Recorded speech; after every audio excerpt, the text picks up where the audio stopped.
So welcome to Entrepreneurship Year 1, presented by the Johns Hopkins Second Decade Society. Really excited to be here with an amazing group of panelists. And to get started, what is SDS? I think we're ready to move to the next slide. So we're a group of Hopkins alum that are in our second decade since we've graduated. We've all come from the School of Arts and Sciences, and we're really committed to providing advice, financial support, through programming, through scholarships, and through sessions and programs like this afternoon.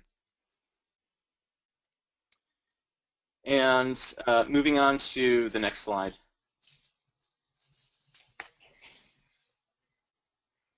We're ready to move on to the next slide.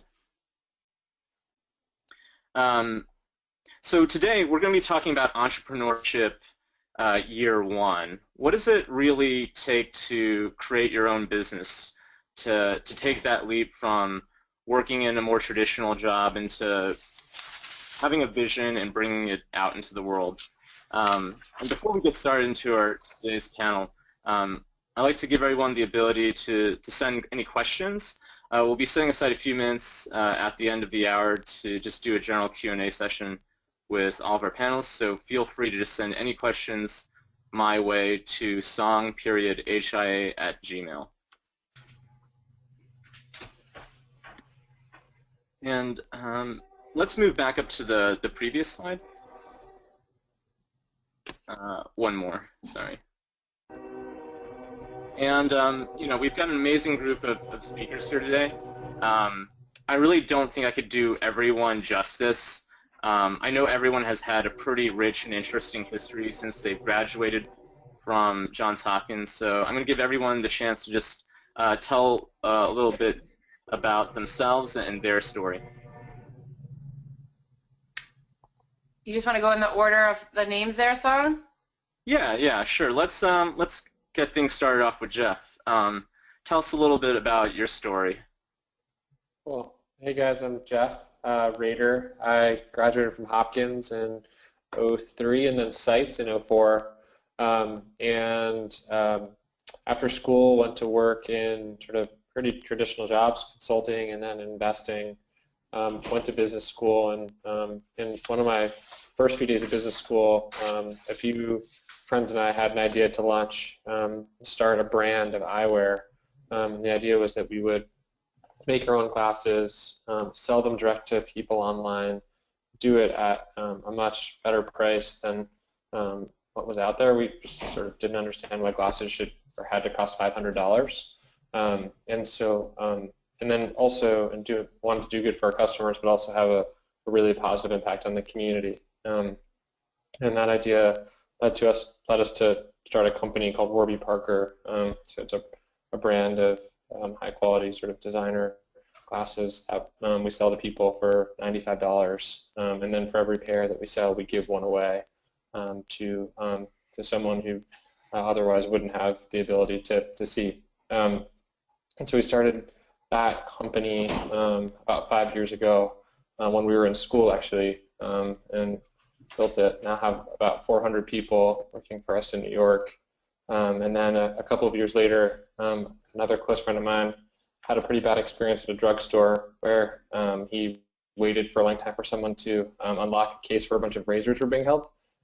Overpaid for some razors and shave gel, didn't feel great about it, and called me and said, hey, do you think you could take some of what you guys learned at Warby Parker and do it better in shaving and men's grooming?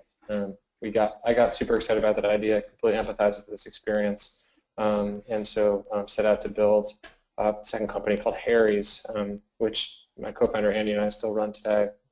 And at Harry's, we make our own razors, razor blades, shave cream, other grooming products. We actually own a factory in Germany that makes the products.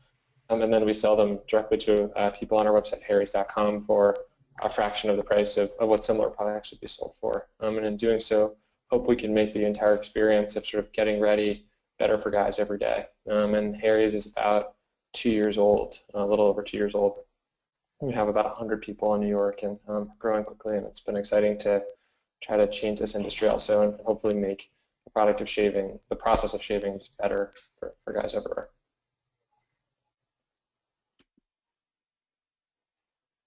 that helps. Great. Okay. I'm Leslie Farnsworth. I graduated from the School of Arts and Sciences in '96 and then went on to graduate school. It was actually after working for a little bit that I started my first company, Frog Dog, which is a strategy consulting firm. We've now been in business for a number of years. I've got a few different, I don't know. We have clients nationwide and overseas, and we do strategy consulting for mainly mid-market companies. It's a lot of fun. I have a few dozen people here working with us. And then, a few years ago, started doing commercial property development and then management, mainly for office space that would accommodate entrepreneurs. And that's the Twin Flames Properties company. And then I'm an angel investor, and I'm on a few different boards, so involved in entrepreneurship there as well.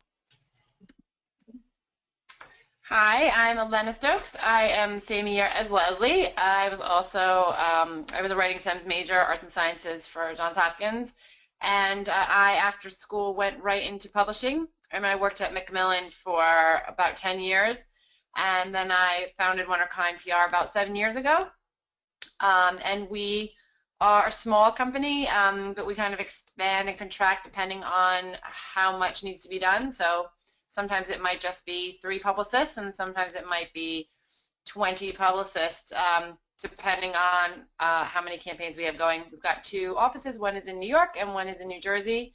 And basically I work with authors, and I book them on TV, radio, broadcast, online, and all that. And I do love to work with geek properties, so I have a lot of fun. It's a fun job. That's me. Hi, this is Logan Sugarman. I graduated in 2000. Out of school, I went the consulting route, so I worked for Accenture in their tech strategy division, building databases and warehouses and what have you. I transferred into finance and worked at hedge funds for a number of years, and my first startup was actually sort of part and parcel to that, building algorithms and systems for trading my portfolio. We spun out of the fund I was working at and started our own fund with actually another Hopkins grad, Craig Greenwald. While working at hedge funds, I participate a lot in yoga and sort of stress management, health and wellness services. And one of the funds I was working at originally would bring in a yoga instructor or a Pilates instructor in the morning just to get everyone kind of ready and centered for the day. And what I realized was there's this huge disconnect in the market of corporations wanting to bring in health and wellness providers, and then the health and wellness providers being able to connect with those corporations and service them. So Refresh is sort of a outcropping of that, building technology and a system around or a platform for corporations to come in and book sort of certified service providers in the health and wellness space. We also do hotels and in-home as well.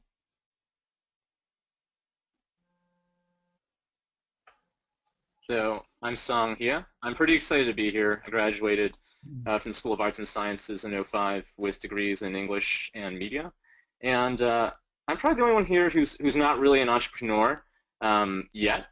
When I finished at Hopkins, I worked as a public radio producer for the local NPR affiliate, and then moved to New York, where I spent some time in scrappier, smaller digital advertising consultancies, and then made my way into the startup world where, although I didn't found a company, I joined a technology marketing company at a pretty early stage, and worked across product operations and business as they scaled from about 15 employees to over 150 employees. And so I've been along for some of the ups and the downs of new enterprises, and that's been pretty exciting for me. And so I think we're ready to move on to our next topic. I'm really interested in getting some insight from everyone. You know, we've got a pretty diverse array of experiences here in different industries represented, from consulting to business strategy and publishing and products and e-commerce. I'm wondering, you know, what do each of you imagine as a near-term vision for your business, for your entrepreneurial endeavor, and if you have a longer-term vision, say 5 years out, if there's a difference or if they sort of gel together. I'm interested in getting your perspectives between what's going on right now and where you envision things could be at the next level. I can say when I first thought about that question, Song, I wasn't thinking about as much as now and in 5 years out, but I think more to what you said earlier, is there one thing, one vision kind of holding everything together? I think I'm kind of probably the smallest company out of you guys. I look like I'm the only one that only owns one company. And for me, it's just take something that's really important, like that will make you stand out. And for me, it was creativity and to show the ability to write, because you were working with authors who are going to be very particular about that, and own that. And in our website, I kind of did something that a lot of my partner was nervous about at first. We have a whole section about us on Wunderkind, and it is kind of tongue-in-cheek about owning the name like Wunderkind and being saying that ever since we were young, we were these amazing Wunderkinds, and even when we had our lemonade stands, we were these amazing people from early on. And so just taking that whole idea of creativity and enmeshing it in your brand, and then making sure that you know that you can offer that as your vision, is we will be so creative for you, and we will bring you the best, and we show that we're creative, we will do the same for you. So that's, I don't know, that's not, that you guys probably have other answers on more now, 5 years out, but just in terms of one major vision, if I had to take one word, that was what we used for our company. I think from a structural standpoint, Elena's right. The goal is to, or I think the core of it is to start with a small idea that is manageable and that you can build a business around. And as you build that business, you will find a roadmap to other things. So for Refresh, for instance, we started out as sort of purely servicing the in-home market and built out a corporate platform and a platform for hotels, and are building the system into more of a software platform than a services platform, which is where it kind of started. So I think, as an entrepreneur, you find an addressable inefficiency. You solve that, and then as you build your business and work, you'll find the growth path kind of laid out for you as you see the other opportunities out there.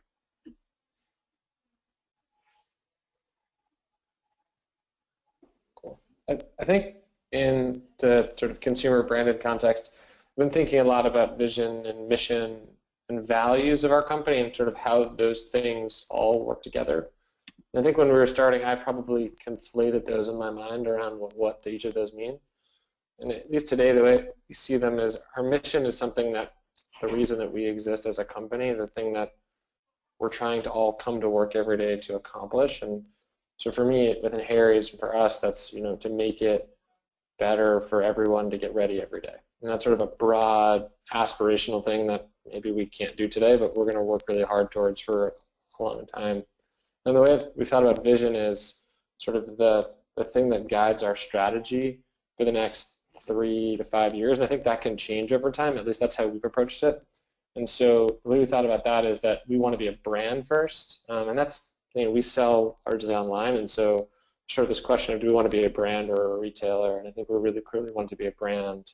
And then we wanted to be a grooming brand, and over time probably a global grooming brand. And so for our team, it's like our vision is to become a global grooming brand, and what we do is to try to make this process of getting ready better for guys. And then our values are sort of the things that enable us to be successful, I think, and around how we work. And that's been a helpful framework for me, at least, to think through, and one that wasn't immediately obvious and took a little while to kind of parse through what those different pieces were.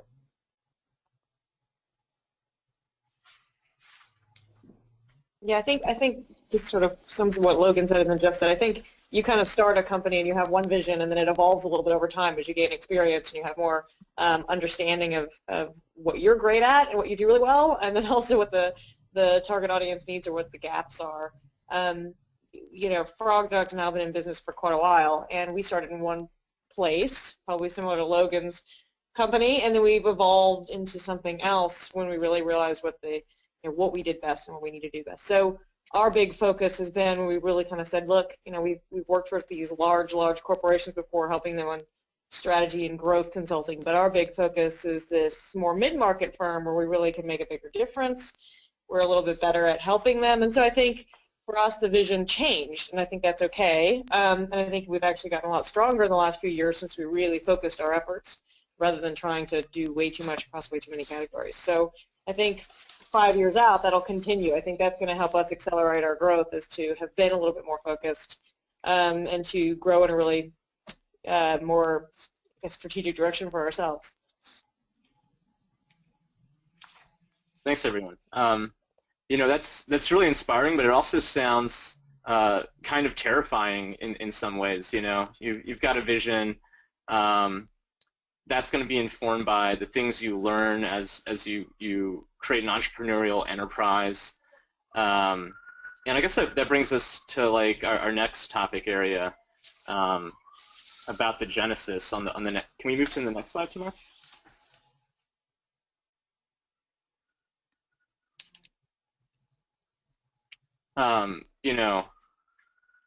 There's a lot of ways to solve problems and to bring your visions to the world. I guess I'm wondering, for each of you, was this something that you've always felt like you've been entrepreneurs at heart, or was there a different route to creating your own enterprise? Like what led you specifically to creating your own organization as a way to fulfill your vision of the world? I mean, I think for myself, I've always been entrepreneurial. It's just, there was always a goal in the back of my head to work for myself or to build my own businesses, and it was something where you were just kind of waiting for the right opportunity. And you're going to try a bunch of different times and fail a bunch of different times. It's never going to be the first business that you start that's going to be successful. Right out of school, in between my consulting and financial gigs, I tried to start a company called EA Associates, that we were basically an on-demand or a platform for consultants. And it just didn't work, and we spent 6 months trying at it and threw some money at it and time and effort. But I think that's the point, is that you have to have that sort of willingness to risk it all and to put yourself out there and do what's necessary and know full well that it might not succeed. I think also sometimes you can accidentally back into entrepreneurship. I think that's kind of what happened with me. I absolutely, had the idea that I might like to work for myself, but I had I don't want to say a cushy job, but I had a great job at Macmillan. I had a corner office in the Flatiron, things you work so hard for, those status symbols. And so to leave it is very scary. And I think that's the most important thing for students to understand, that you don't have to start out and say, I will be an entrepreneur. But for me, it was a matter of family. I have 3 children, and that's kind of what pushed me. I wanted to be an entrepreneur. I could no longer make it work with a full-time job that was not flexible. So I think all the people here can attest to the fact that it's great to actually get out in the business world first, try it out, and then just keep your eyes and ears open, and then it might be circumstances that kind of push you towards entrepreneurship, or it might be a vision, or a combination of both. For me, my mom was an entrepreneur, so I watched her try to start a company while I was growing up, and actually saw how hard it was and was like, I don't want to do this. Like, this seems really hard. And then I worked for a while in the real world, as Elena mentioned, and I thought that was a valuable experience. And when I was in school, a couple of my friends just had an idea that I got so excited about. I couldn't sleep at night. I was leaving parties to go research the eyewear industry, and became sort of all obsessing. And at that point, I just sort of felt like it was something that we had to go do, start this company and try to make a positive change in some way. And so it was always about the idea and the opportunity for me, as opposed to like some need to be an entrepreneur, because I think without that and without being super excited about the business that you're building, it's a pretty hard job and one that you need to be super passionate about.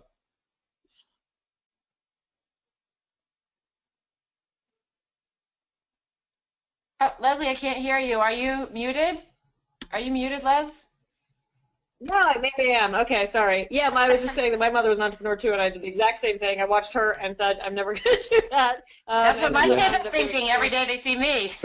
Yeah, I was like, that is brutal, watching her fundraise, watching her go through all of that. It was really rough. And so I think it comes down to, so I think it was less for me that I always wanted to be an entrepreneur and more just had an idea, and I saw a need that wasn't being met, and I kind of thought it was somewhere, and I just wasn't seeing it, and then really didn't see it, and so it kind of, I guess I was compelled to do what I did in terms of starting Frog Dog, because I saw there was an opportunity, I saw there was a real strong need, and a different way to do things than it had been done before, and I didn't see anyone else doing it, so I somehow ended up being an entrepreneur despite my best intentions, and I love it now. I wouldn't be good at anything else probably, but a lot of the companies we've dealt with, they're still, the founders still often closely involved. Some of them are entrepreneurial. I do angel investing, and so I run into a lot of entrepreneurs through that, and most of them didn't sort of say, at least from what I've talked, people I've talked to, didn't say, I'm going to be an entrepreneur, and then went and looked for an idea. Quite often it was an idea hit them, and then that's when they decided to leap off and start a business.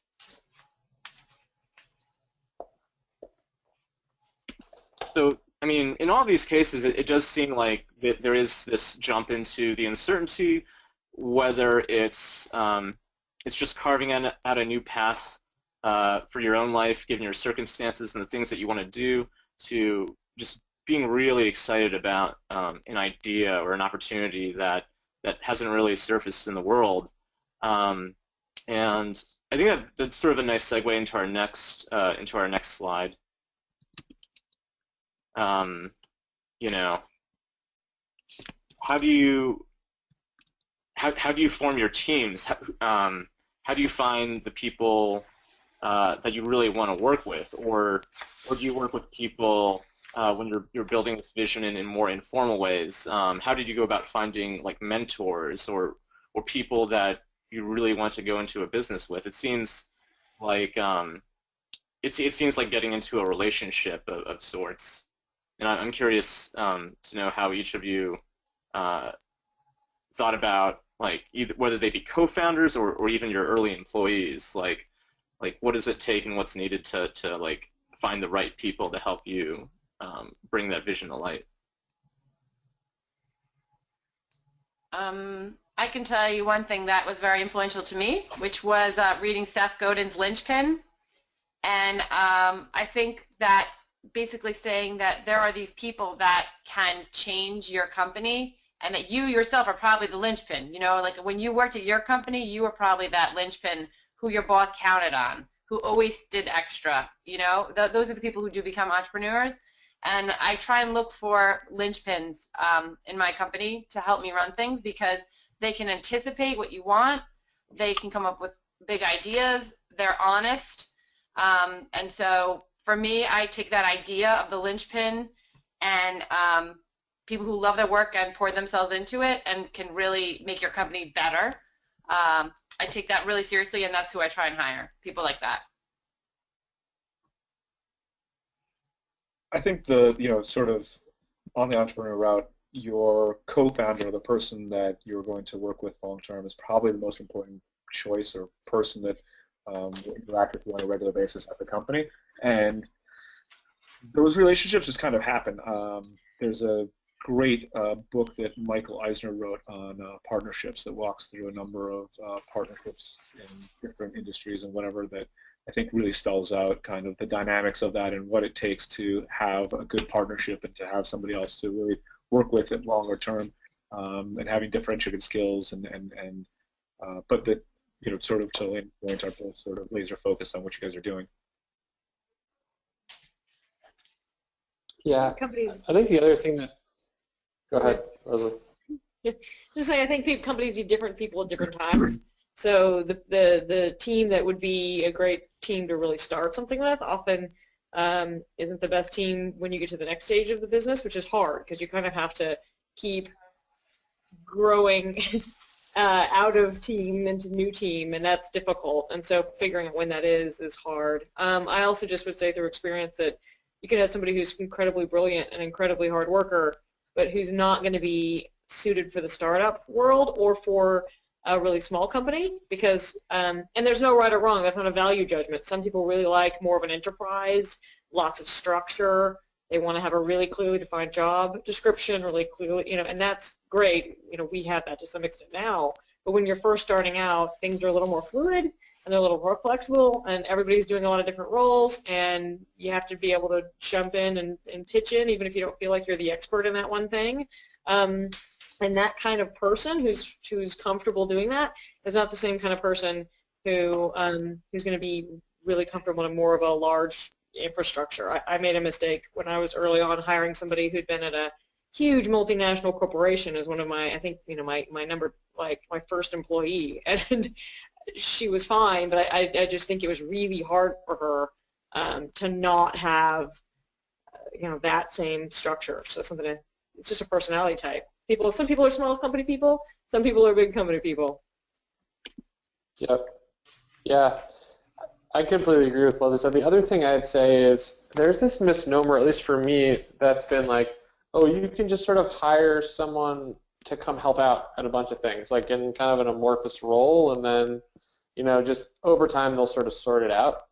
What we found early on at both Warby Parker and Harry's was that we actually had to be more disciplined and specific about the roles that people have and what the main thrust of what their job was supposed to be, because we didn't have a corporate structure that existed that could enable people to operate in a place of real ambiguity. We need to be very clear on, like, we have tight timelines, tight resources, we need to be highly prioritized and go. And then what we wanted to find is people who could take on those roles, those core roles, and do an amazing job at them, and be willing to take on more and more and more over time. And it was that piece that was tricky to figure out. So I think where we've been most successful is we have people who are amazing at their job, but able to take on more. Still clear, though, on what that main job is to start.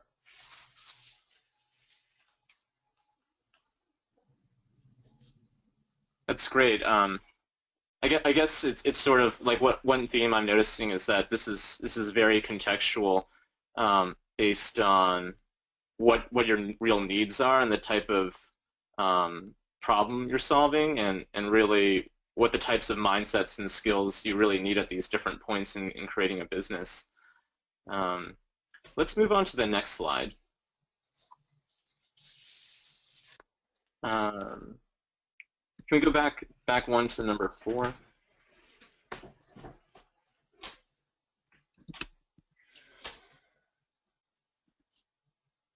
Great. And so this is one question I'm pretty interested in hearing what everyone's response is in year one of your enterprise and in year one of your new business.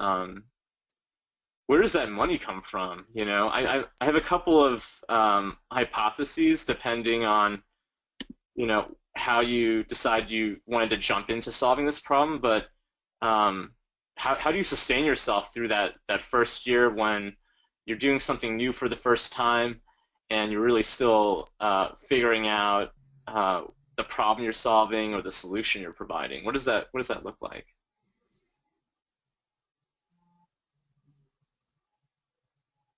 I think it probably depends on the problem or solution that you're trying to solve and come up with. I think there are some businesses that are naturally more capital intensive than others, where the barriers to entry to actually get started are high. Razor blades is a good example. Like, it's very hard to make the products. They involve lots of tooling, lots of R&D complexity. It takes money to invest in products if you're going to create a differentiated product that works well, that you can build a differentiated brand around. And so in that category, for instance, we had to raise money from an outside investors to finance early investments in getting started. I think in other businesses, there may not be that need. Early on at Warby Parker, we bootstrapped the company because we felt like we could, with a little bit of our own personal savings, get the brand and business up and running. And so I think it's so business dependent, but I think the two normal paths are you either invest your own capital in doing it, and by that it's your own money and your own time, or you raise outside capital and get help from other people. And I think it's hard to know what's best without knowing what the exact problem you're trying to solve is or how you want to go about solving it. I think there's also... Yeah, it sounds like very different paths, like whether or not you have this product that you're trying to bring out into the world, or in some of your other cases where you have consultancies, like taking that risk and dipping into like your own savings, your own funds. It looks like very, very different paths. So I'm interested in hearing what you guys have to say about this. Well, I think there's a path too that I know a lot of people have taken where it's sort of an inching in process where they keep their day job and build the foundations of a company at night or on the weekends or whatever. And then when they feel that they have enough runway or they've proven their concept, they sort of jump ship and move into it full steam, and then choose one of sort of Jeff's paths of either self-funding or going out and raising some capital. Obviously, raising capital is much easier if you have a proof of concept in a business that's at least at an operating stage. So I don't think, I just don't think that there should ever be a barrier if you believe in your idea and whatever. There's a million ways to approach it without having to sort of put yourself at risk or run out of time. I think that's also the one of the more important things is make sure you have enough time to see your business all the way through. Things will always take longer than you expect. Yeah, I think what I could say on this front is like what Logan said about time. I think the hardest thing for my business is that you actually have to make sure you have the bandwidth in PR to take on a certain amount of clients. And so the way that I set my budget initially was how much do I want to make for the year, how much can I spend, and then how many jobs do I need to take on. I mean, you can start that simplistic and then build out from there, because the worst mistake you can make, well, at least in my business, is you say that you can do everything, you take everything on, and then you don't fully deliver. You have to deliver to such a high quality because it's services that you're providing. So that, for my budget, was like one of the hardest things is to say no. I actually had to say no a lot, and I still have to say no, and I hate it, but I have to. It sounds like time is just as valuable, if not more so, than money in that situation. Yeah, it is for me. Did you have a similar experience, Leslie, when you were starting year one of Frog Dog? Did you transition from a previous office job and have similar considerations? Yeah, I mean, I probably followed the route that Logan brought up, which was that I was, making sure, of course, there was no conflicts. I was not doing anything that was in any way a conflict of interest with my employer. Was doing some work on the side and kind of trying to build it on the side, and bootstrapping it myself. They didn't have, services businesses, at least professional services businesses, are hard to get investors for anyway. Even if you have a sort of unique process or focus. So I didn't plan to go that route, and I think also did grow up, as Jeff was saying, with an entrepreneur, and she raised money, and I watched that process, and I was like, yeah, this first one I'm not going to do it that way. But I had the experience to see that happen. I was like, maybe down the line, not with this one. So I bootstrapped Frog Dog all the way through, but I did start with, I didn't quit my day job right away. I did keep that going, and that helped give me money to live on while I bootstrapped the startup of the business. And I think that's probably true for a lot. I mean, again, this is just more speaking from my angel investor experience now. Most of the companies that are coming to us for funding have had some proof of concept time. They've spent their own money on this for a while, maybe raised some friends and family money, but they haven't gone out for investment until they've been able to get it to a certain point where it's proven and it's viable. So I think any startup, any entrepreneurial business has got to get a little bit of runway in terms of before bringing in funding. It's got to get a little bit down the path to show that it actually is viable before you're going to really be able to raise funds. So I recommend considering that bootstrapping piece as much as you can, at least at first, before going outside. And budgeting, be as lean as possible. You'll never have enough. That's all I can say. You're always going to, everybody I ever know has always kind of been overly optimistic about how fast they're going to be able to make revenue and how quickly everything's going to sell. And it, sometimes it makes that happen, but usually it takes longer than you think. So, just be as conservative as you can be with your budgets and with your spend. Great. Let's move on to our next topic. Yeah. So we've learned twice. I've learned twice is that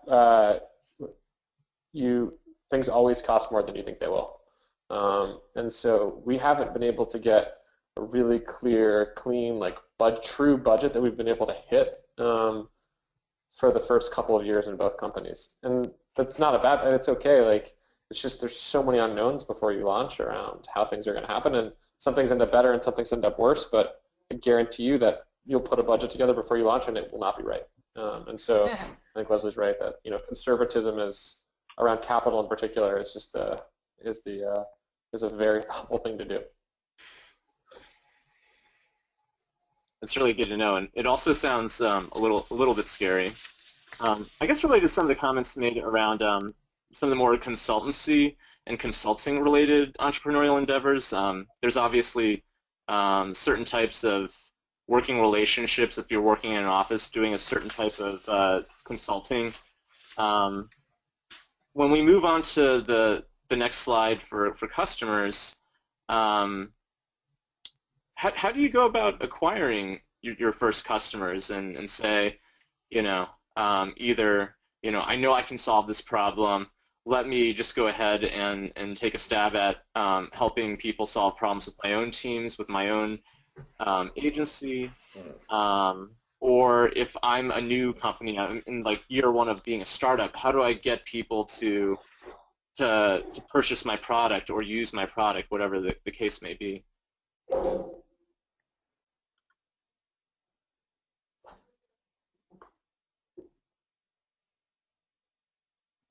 I think that's, on the service side, it's probably different whether it's products or services. I think on the services side, that's hard because people buy you because of your expertise and because of your experience, right? When you buy a service, and Elena can speak to this maybe as well, right? You're buying someone's thinking about something, not necessarily just their time, but some process or thing that they've developed that they're going to apply to your business. And if you don't believe in that and there's no proof of concept out there, that's hard to get that first customer and first client. And so I think you can't necessarily do things for free. At least I haven't found that ever to work, is to say, I'll do this for nothing, because people don't value things you do for nothing. So going forward and offering stuff, at least on a service level, I think products are very different in that. On a service level, offering it for free devalues what you're doing. People don't take it as seriously, and they're not going to pay you in the future. I've learned that as well too. but I think you do have to do it for maybe not what you'd like to do it for at first, and you have to try to build as many credentials as you can. It's hard, and that's one of the reasons I would definitely say it's going to take a lot longer than you think. It's easy for people to give you lip service that they think this is great and it's a wonderful product, it's a wonderful service, so they'd love one. But when you actually ask them to shell out for it and pay you for that, that's a completely different conversation, right? Getting someone to actually hand you cash or sign a check is really, really challenging. So it's going to take you a lot longer to get that first customer than you think, and it's just kind of dogged determination sometimes. And I will say, from the entrepreneurial side, is when you got to kill what you eat. That dogged determination does come out, and somebody will take a chance on you, which is awesome. Eventually it'll happen. It'll just take a while, probably longer than you think.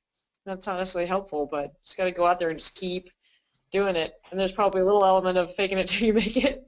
As terrible as that is to say, in a services business, you don't want to lie, but you got to, present as though you really have a lot of experience, even if you're a little more green in your career than somebody else who's competing for the same work. So. And in a way that never stops, because like social media is evolving so quickly that I might be on a project and somebody would say, okay, now we want you to do Instagram and blah blah blah, and I'm like, yep, right on that, and I'll be hiring my freelancer as fast as I can to help that too. You know what I mean? Because it grows.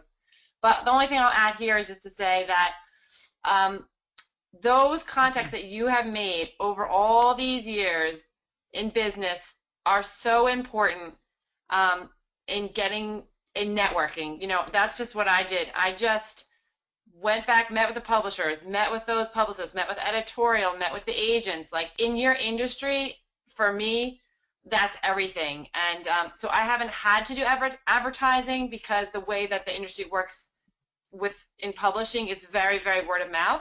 But I do have to put in a lot of time in terms of spreading the good, kind of keeping up with everyone, so that when those authors are asking, they'll say, oh, I just met with Ellen at WonderKind. You kind of have to remind them about yourself every once in a while, and so a lot of just kind of constant networking is how I get customers. Yeah, I mean, I think customer acquisition is the hardest part of any business, and depending on your product or service or what have you, I mean, you're going to have to try a lot of different things to see what works. And there is, I think one adage too is there's no one right way to do it, and things are constantly evolving as to how people interact and how people integrate. The one thing I will say is that when you start getting customers, utilize them as much as possible to bring in the additional customers, because there's nothing like word of mouth or friends and family referrals to make really sticky current customers bring in additional sticky, great new customers. And that's something to really focus on. Yeah, try and capture those reviews. Try and capture them if you can. That's something I didn't do right away. I would have a happy client, and then I'm like, oh man, I should have gotten a quote from them. And you can't wait too long. You really gotta get those. Yeah. You were talking. Oh, sorry. Yeah, no, and those referrals or those the blurbs that people post are very impactful. It's something everyone else will base their decisions on whether to purchase or not from. Also, having a really good client management system, and making sure that the client or the customer comes first in every interaction is important as well. When people walk away feeling really good about the company, they're more likely to buy again and again and again. Yeah, it seems like that applies equally to the types of business-to-business customers that you might be dealing with when you're doing more consulting and services related to work, as well as just consumer products, when we've got so much information available at our fingertips to help us make decisions about whether or not to spend this small amount of money or larger investment as like a consumer into a new product. And so I'm interested in hearing your thoughts, Jeff, on this, because you had talked a little bit earlier about the necessity of having the vision and the values in the product that you were help shaping, and how does that help you? How did that help you acquire your first customers or your initial customers with Harry's? Yeah, so I think similar to these guys. I mean, we started with our friends. Before we launched Harry's, we sent boxes. We'd make these shape sets, and we sent sets to all our friends with handwritten notes, just saying thanks for being our friends, and we want you to be the first ones to try it. And I think one of the things we saw at Warby Parker too is when we started the company, we were in school with 800 classmates, and they were our first customers, and they were the people who told their friends about it. And I think you have a set of really just honest, genuine relationships with people, like they're going to want to help you. People love entrepreneurial stories and love trying to help people start companies from the ground up. The other thing that we've thought a lot about is I think it's really important to acquire customers and have especially early customers, hear about you from a credible source. And so, a friend of mine who's tried Harry's and loves it, tells all of their friends is a credible source to those people. Other people within shaving who are credible sources are grooming editors at major magazines, or people who review lots of different startup concepts and ideas and say this one is going to be a great one. And so we tried to be pretty thoughtful when we launched Harry's about who those people were, and tried to get in front of them and talk to them about Harry's and tell them our story, and then have them tell other people about it in a way that was authentic to them. And we didn't pay them to do that. That we did through PR, and it was a major driver of our early sales. And then I think, to Logan's point, once we had our first set of customers, it was about trying to give them the best experience possible so that they would then go and tell their friends, et cetera, et cetera. And so in our first year, we didn't spend a lot of money on marketing at all, and we do now. But in our first year, we didn't spend a lot of money on marketing at all, and it was all about sort of PR and word of mouth, and having people who we thought were really credible and talking about the product just tell their story and their story with the product and their experience with the brand to others. Wow. It seems like there's definitely a lot of overlap in terms of the types of relationships you're building when you're starting out in all these different cases. Let's move to the next slide. I also want to remind our viewers today, if you have any questions that the panelists haven't addressed so far, to shoot an email to me at song.hia@gmail, and we'll make sure we'll address your question before we wrap up this afternoon. And so really quickly, do you feel like there was a make or break point for your business in your very first year of operating? If this decision or this outcome didn't happen in a certain way, it was all over, and that you would be back to working in an office or doing something radically different that was a little bit more safe? I mean, I think one of the parts of the puzzle of creating a startup and being an entrepreneur is not putting yourself in that position. There should be, I mean, outside of your product not working, your idea just not being the right idea for it, you should have room to iterate or to figure out the problem or the solution over time. For you to have thought through whatever it is you're starting up, or the business or the proposal or the idea over a couple of years or what it is, and for it to fail because of one item in a short period of time just speaks to a lack of planning and not having really given yourself the roadmap and the rope to make it happen.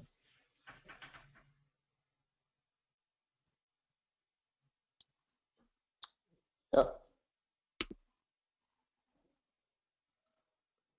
I agree.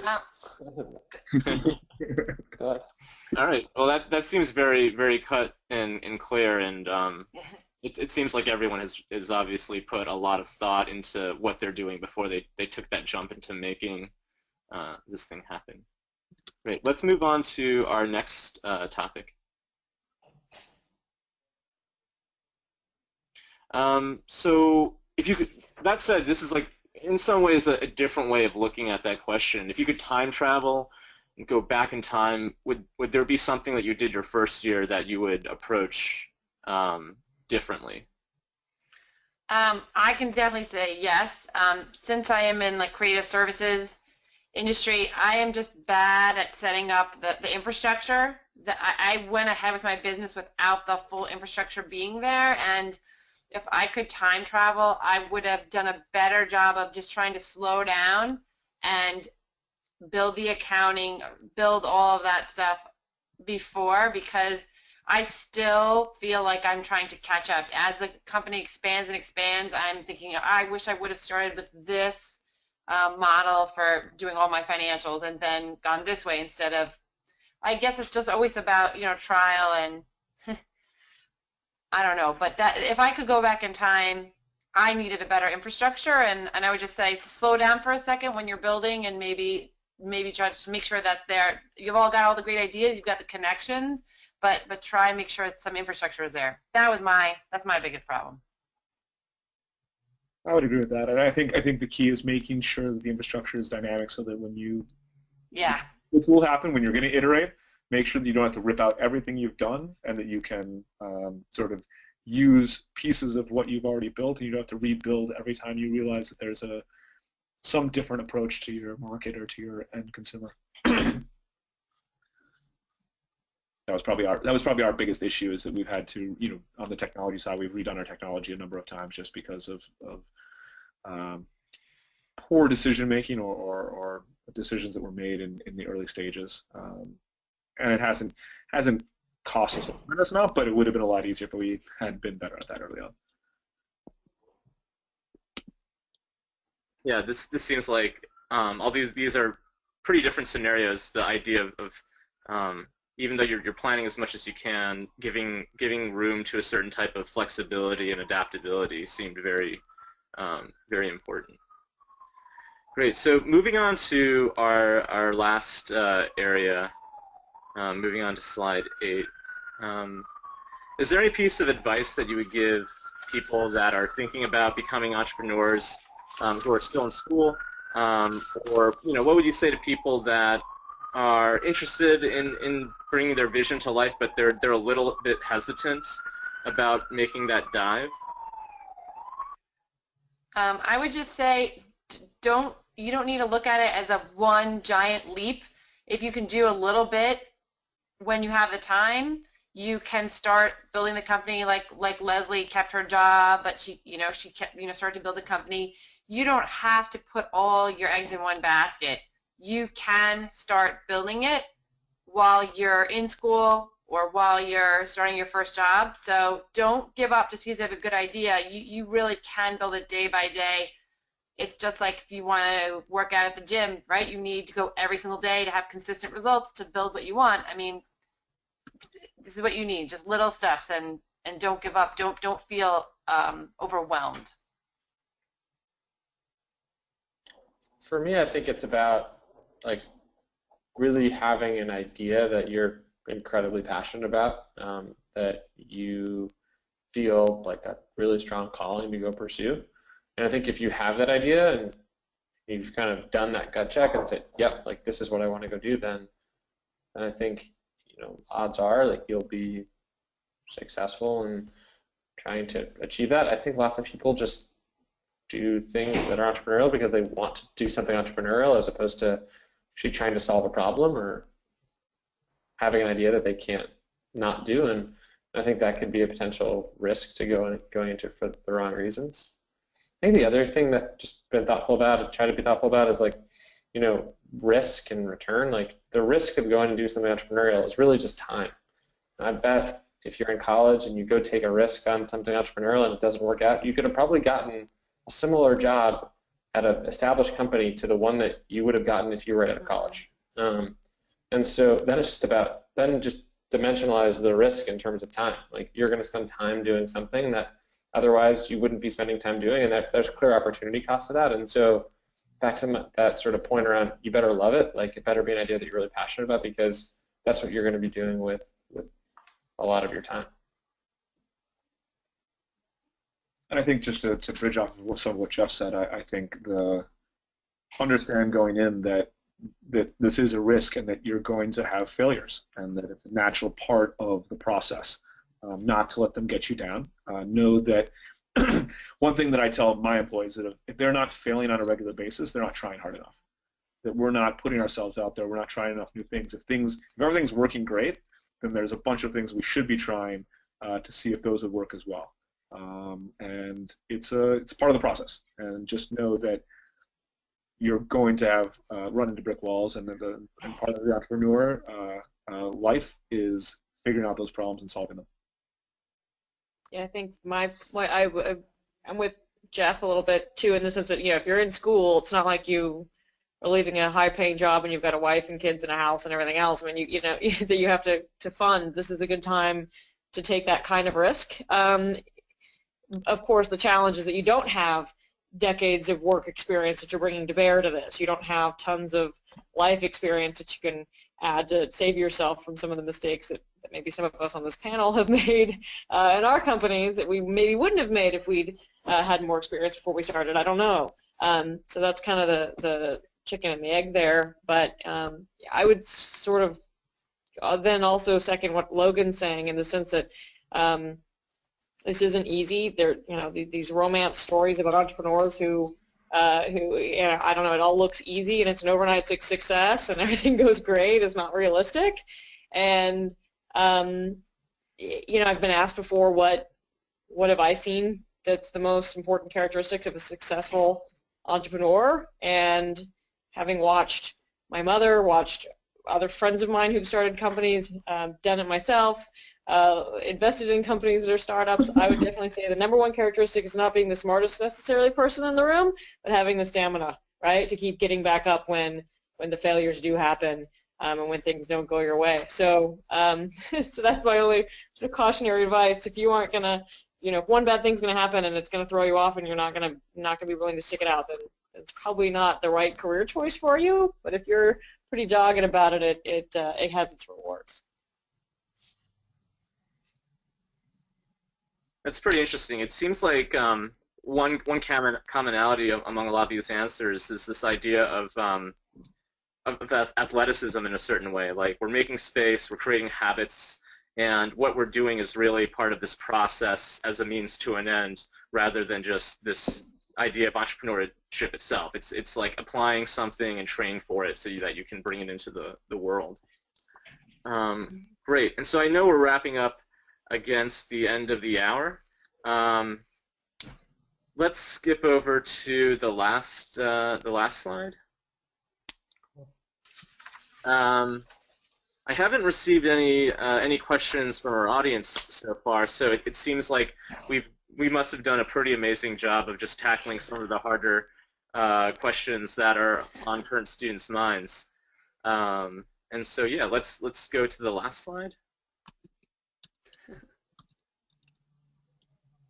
There's one more slide after Q&A. And I just want to thank everyone for spending an afternoon of their time talking with current students and myself about their different paths to entrepreneurship and some of the things that really were going through your heads in your first year of entrepreneurship. I know for myself it was pretty inspiring, but also very eye-opening and like very much a different way to think about the paths to creating something in the world. Thank you for having us. Thanks, Song. Thanks, everyone. Yeah, thanks, Song. This is great. Great. For current students, if you'd like to learn more about SDS, please check out our site. We offer scholarships and additional information around related types of programming. Have a good afternoon, everyone. Bye, everyone. Bye. Bye.